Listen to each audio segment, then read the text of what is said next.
The house at the end of Blackstone Street was a legend, a crumbling Victorian relic where silence lived louder than voices. It had stood abandoned for decades, but its windows always seemed to glow faintly at night, as though something or someone watched from within. Emma didn't believe in ghosts. She was a skeptic, a realist. Yet, when her friends dared her to spend the night inside the Blackstone house, she accepted without hesitation. Her pride wouldn't let her back out, even when the others chickened out at the last moment. The door creaked open as if it had been waiting for her.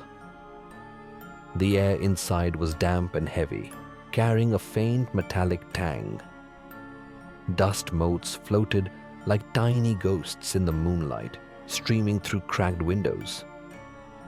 The wallpaper was peeling, revealing dark, claw-like patterns etched into the wood beneath.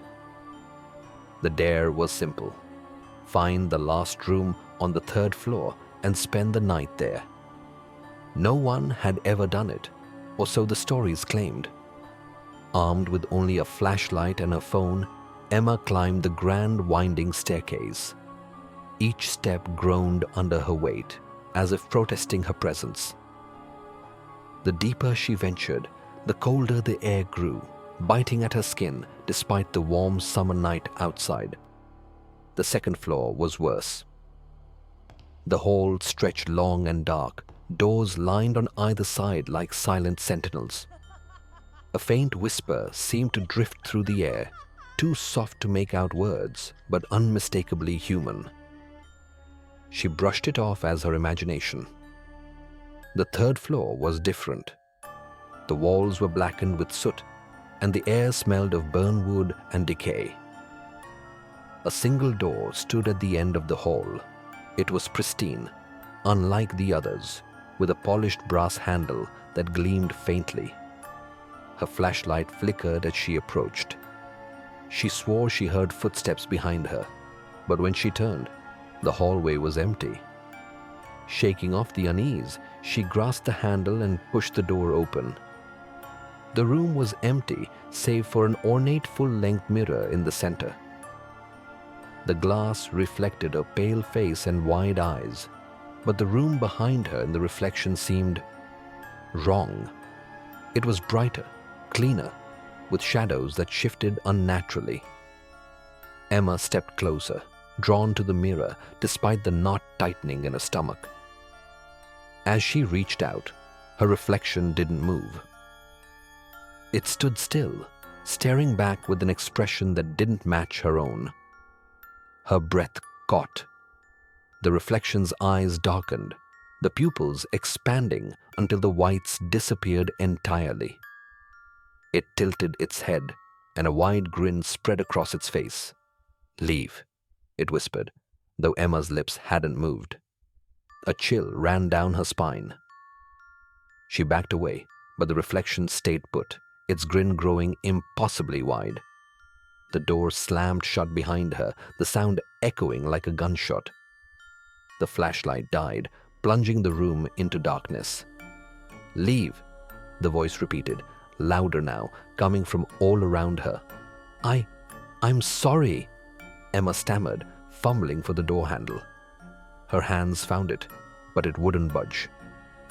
Panic set in as the air grew thick, suffocating. The mirror began to ripple like water, and the figure inside stepped forward. It was her, but wrong, its movements jerky, its skin pale and mottled. It reached out, clawed fingers stretching toward her. Emma screamed and turned, banging on the door. "Let me out!" she cried, her voice cracking.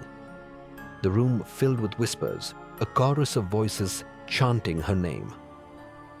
Shadows crawled up the walls, writhing and converging on the mirror. The creature's hand broke through the glass, shards falling to the floor without a sound. Emma grabbed a loose plank from the floor and swung it wildly as the creature advanced. It shattered the mirror, sending splinters flying. For a moment, everything went still. Then the shadows surged, consuming the room. Emma felt herself pulled into the void, a cold, endless nothingness that swallowed her screams. When she woke, the house was silent. The mirror was whole again, its surface flawless, reflecting an empty room. Emma was gone. Days later, a new dare spread among the kids on Blackstone Street. The legend had changed. They said that if you stood before the last room's mirror at midnight, you'd see her, a girl trapped inside, pounding on the glass, her screams unheard.